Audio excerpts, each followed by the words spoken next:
Bien-aimés frères et sœurs, vous connaîtrez la vérité et la vérité vous affranchira. Ça, c'est pas moi qui le dis, c'est la Bible qui le dit. Mais moi, je vous dis mieux. Vous connaîtrez la vérité historique, notamment celle de vos ancêtres kémites, et vous aurez une vision globale de ce que c'est que la vraie souveraineté politique. J'ajoute, vous reviendrez à la spiritualité africaine ancestrale et vous comprendrez les enjeux de l'indépendance économique. Et pour terminer, vous accepterez votre identité culturelle kémite et vous obtiendrez deux choses. La première, c'est la paix.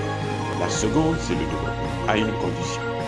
L'unité de toute l'Afrique noire, l'unité de tous les Noirs du monde entier. Otep à tous. Bienvenue sur la chaîne des panafricanistes par essence, par conviction et par excellence. Celle des citoyens kémites par nécessité et obligation de combat. Nous sommes une chaîne qui n'est guidée que par nos ancêtres et rien que par les ancêtres qui appartiennent à l'égrégore du monde noir. Par conséquent, nous ne croyons en aucun Dieu venu de l'étranger. Toutefois, cette vidéo n'est aucunement destinée à inciter à la haine ou à la violence, car nous menons un combat qui est d'abord et avant tout spirituel, intellectuel et démocratique. Ensuite, il est politique, géopolitique et géostratégique. Contre l'impérialisme, le colonialisme, le néocolonialisme et l'endocoloniat, qui sont tous qualifiés de crimes contre l'humanité. Nous menons ce combat sur la base du principe fondamental que nous avons hérité de nos ancêtres kémites, qui est celui de la Mahat, c'est-à-dire solidarité, vérité et justice. Vous êtes donc en droit de connaître la vérité et nous avons l'obligation de vous dire la vérité, rien que la vérité, afin que justice soit rendue au continent africain. Et ça, c'est notre modeste contribution dans cette noble lutte en faveur de la souveraineté, la dignité, la solidarité et l'unité africaine. C'est exactement ça que nous appelons le panafricanisme. Bien-aimés frères et sœurs, le Congo-Brazzaville n'arrête pas de nous étonner en mal. Même si de temps en temps, en tout cas une fois tous les 50 ans, le président Sassou Nguesso rentre dans des moments de lucidité et dit au moins les choses réelles. Comme la dernière fois, il a fait comprendre aux journalistes français que la France est l'auteur et le pays qui continue à coloniser, à contrôler nos matières premières et nos ressources humaines. Et il faut qu'elle arrête, il faut qu'elle change de comportement parce que la jeunesse ne veut pas de ça. C'est pour ça d'ailleurs que j'avais soutenu cette thèse, parce que c'est la même thèse que je soutiens depuis tout le temps dans mes vidéos. Donc, lorsque un président africain épouse ces thèses-là, je l'encourage et je le soutiens. Mais, dans le fond, ce sont des moments, je ne sais pas si c'est dans des rêves, parce que j'ai l'impression que le président Sassou Nguesso ne gouverne même plus le Congo. Que, en fait, c'est son fils et le Premier ministre qui sont en train de gouverner et qui veulent carrément faire un passage en force, faire un coup d'État.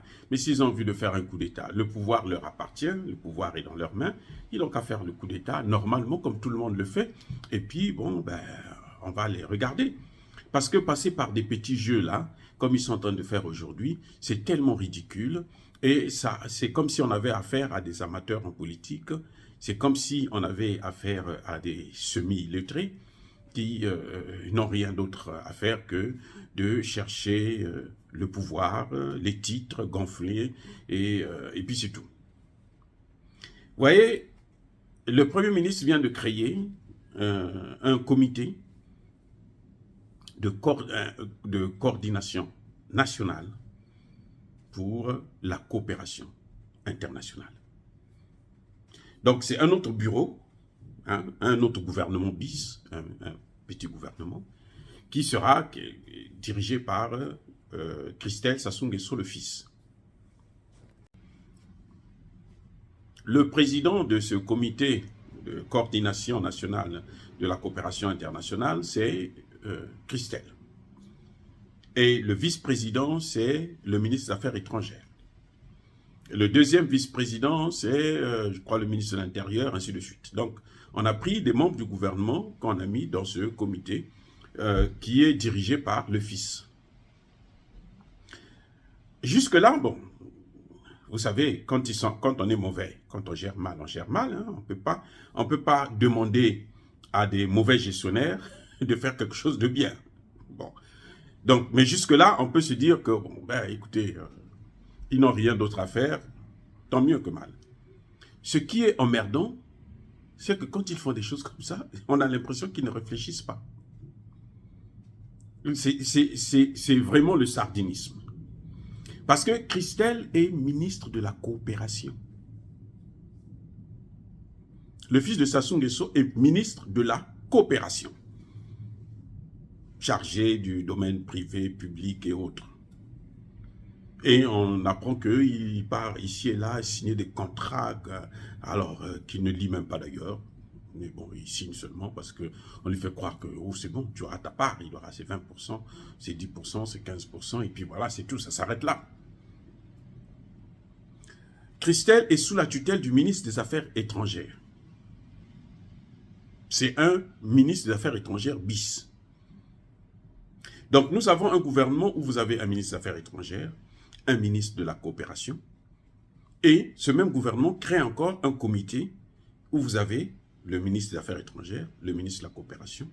Maintenant, cette fois-ci, on renverse les choses. C'est le ministre de la coopération qui est le chef du ministre des Affaires étrangères. Donc, en quelque sorte, c'est un gouvernement bis.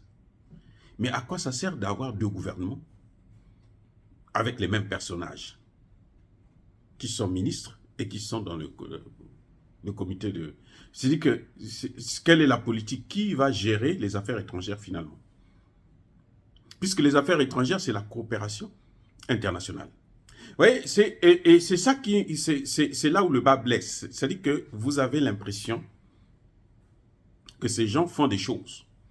Parce qu'on comprend, ils aiment le pouvoir, ils aiment les titres, ils aiment l'argent.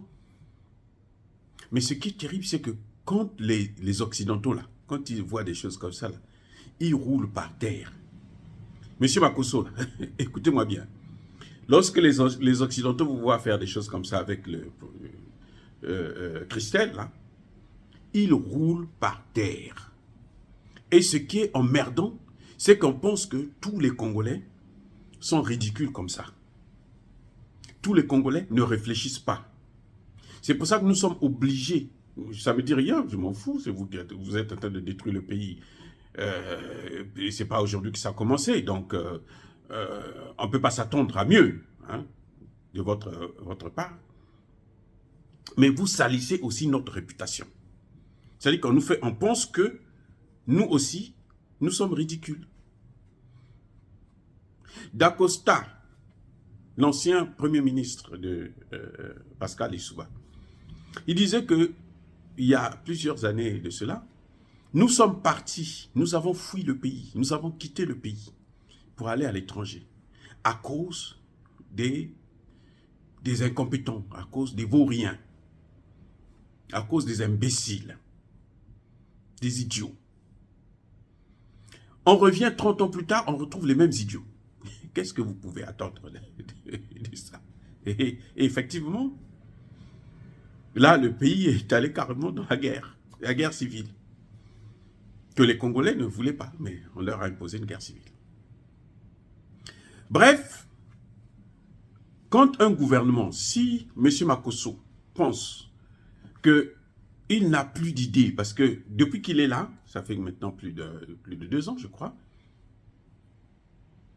il n'a rien fait. Il n'y a rien où M. Makosso et son gouvernement peuvent être fiers en disant que, bon, voici ce que nous avons fait.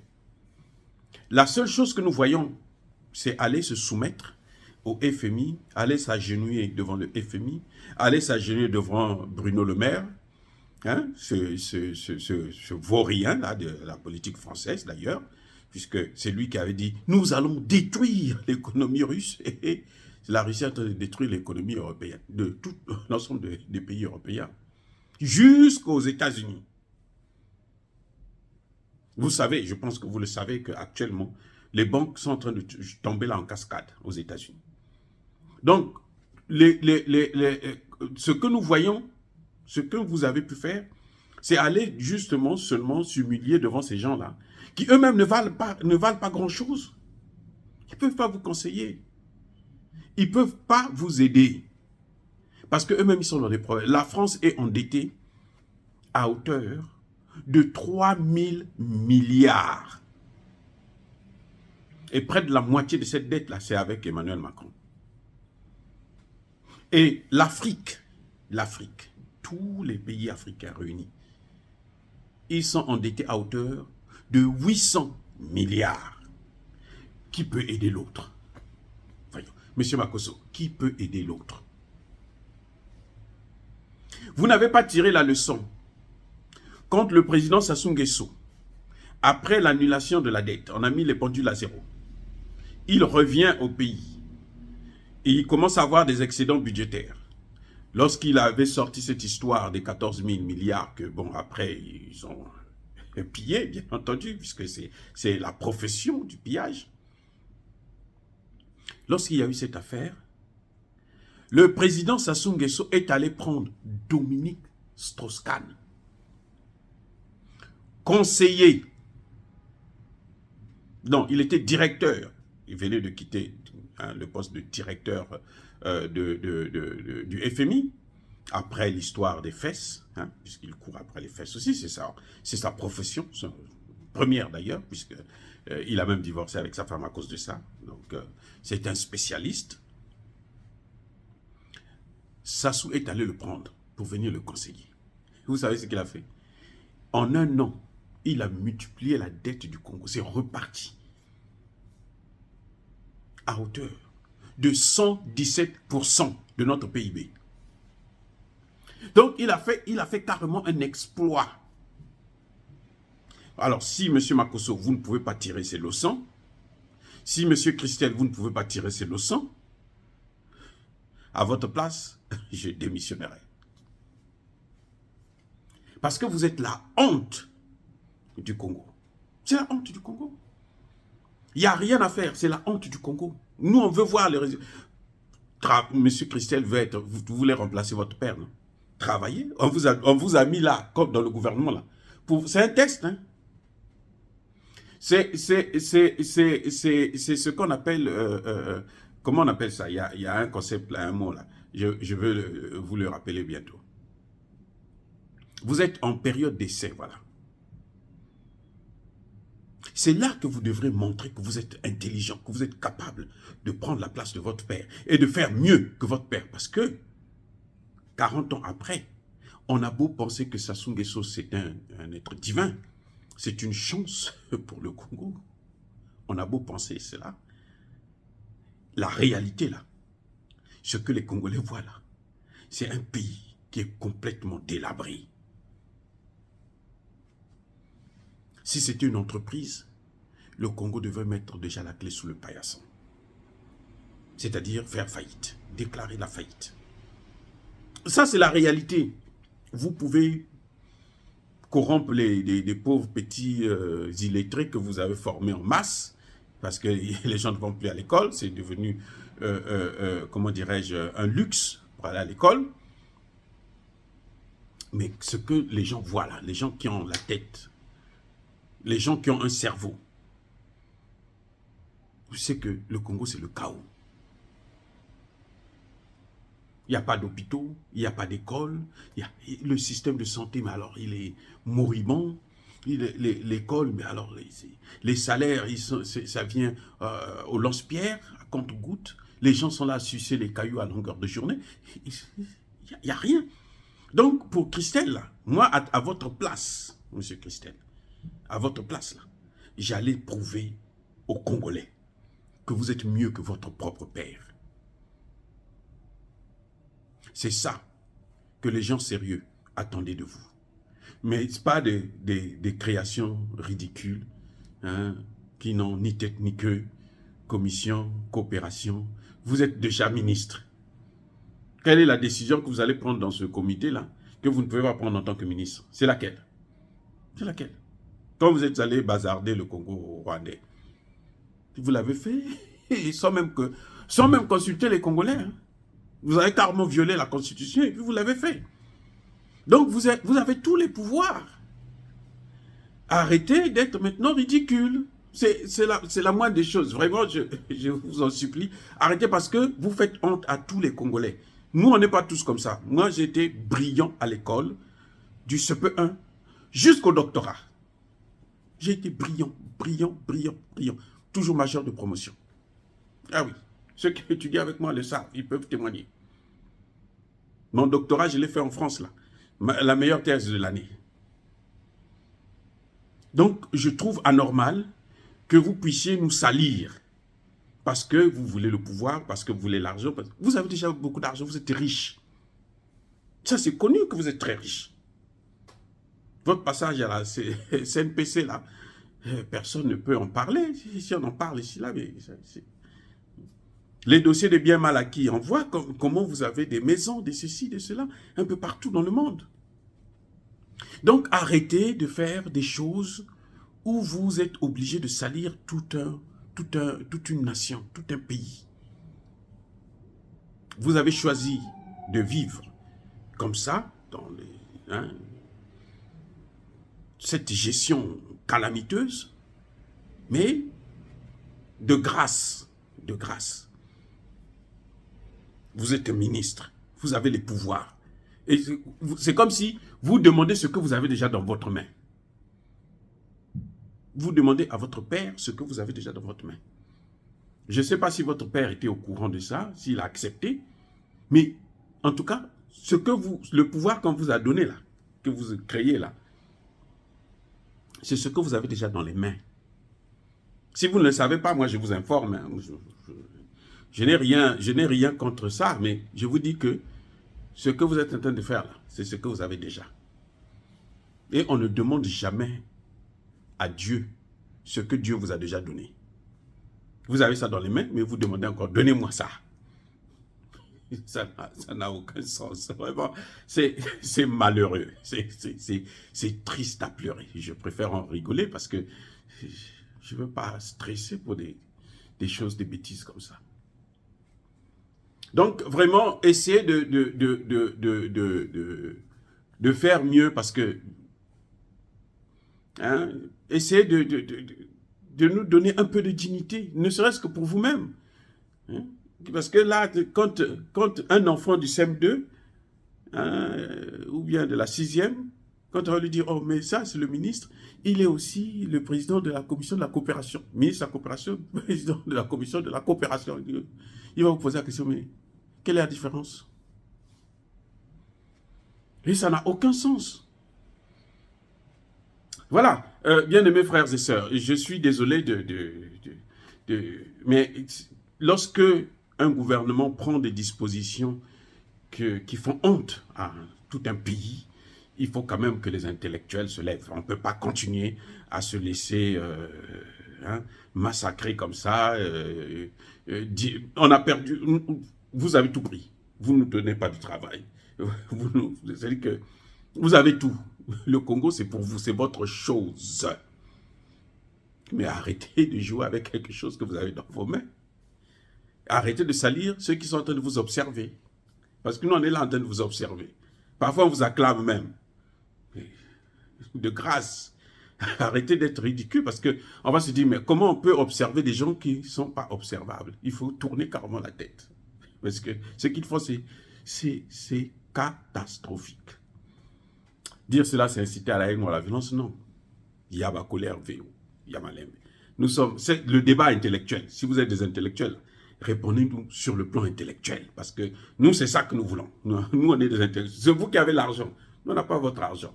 Mais nous, dans la tête, là, on peut pas. Il n'y a pas de commune mesure. On ne peut pas s'asseoir sur la même table. Eh oui. Je parle sur le plan intellectuel. Sur le plan financier, puisque le Congo, c'est pour vous, ça vous appartient. Donc, c'est normal que vous puissiez être les maîtres. Mais de grâce, arrêtez de jouer comme ça. En tout cas, bien-aimés frères et sœurs, je persiste et je signe. Soyez bénis, abondamment bénis par le Dieu des Kémites. Même si les gens sont en train de détruire nos pays, le piller, soyez quand même bénis. Gardez, attention, gardez les sourires, hein. Ne stressez pas. Eux, ils stressent. Hein. Vous savez, j'ai sorti une vidéo là. Les gens en Afrique là, les hommes politiques là, qui volent l'argent là. Cet argent là, quand ils vont avec en Occident là, on leur vole ça aussi. Ah, je ne vous ai pas dit ça. Je crois que je vous ai déjà dit ça. Ils se font voler. Et ils ne peuvent pas dire un mot parce qu'ils la ferment, puisqu'ils ne peuvent pas vous reconnaître qu'ils sont des voleurs.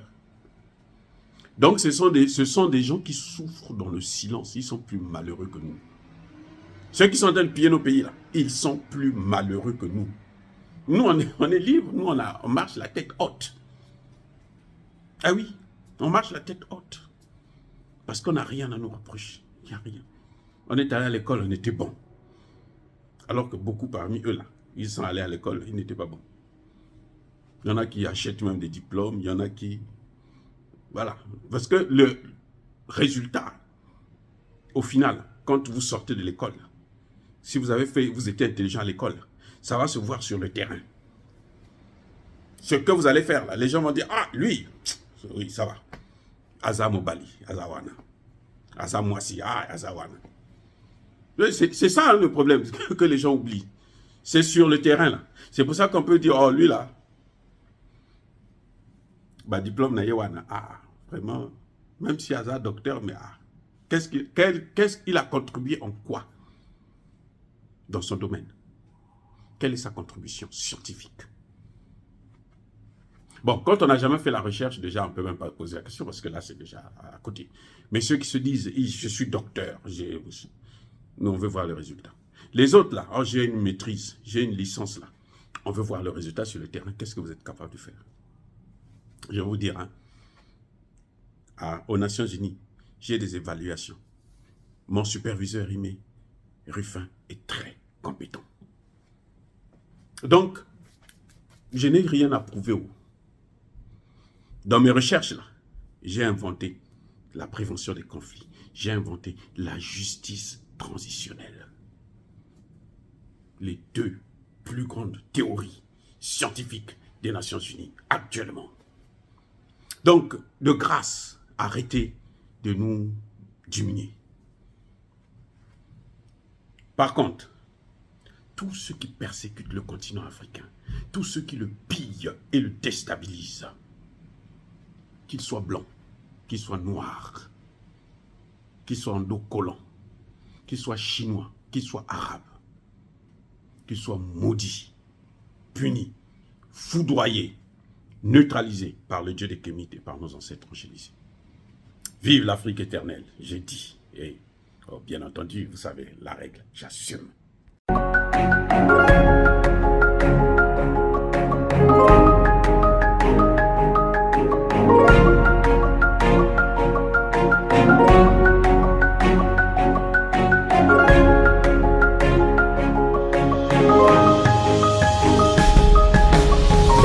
Eux, ils marchent par la foi et non par la vue. Mais moi, je vous conseille vivement de marcher par la connaissance scientifique et historique, notamment celle de nos ancêtres kémites, par les 5 sens et par l'intelligence. À vous, à Pierre.